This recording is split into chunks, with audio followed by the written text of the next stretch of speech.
À Marseille, la police municipale fait l'objet de graves accusations. Certains de ses agents auraient volontairement couvert des violences commises par leurs collègues.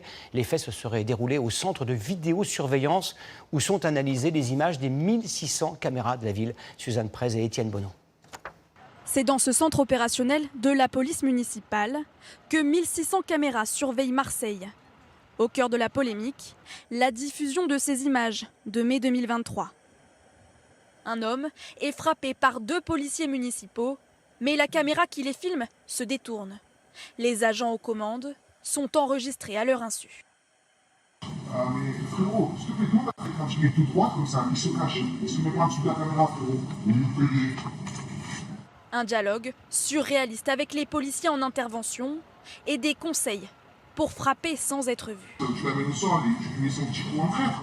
Ce soir-là, Sébastien, opérateur vidéo, est présent.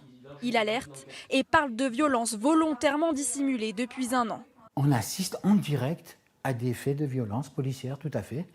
Et donc, nous avons les personnes donc, au CSU qui cautionnent et qui vont cacher tout ceci. Pour moi, c'est une mafia.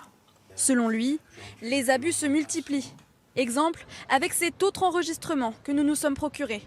Cette fois, des commentaires obscènes à propos de passantes.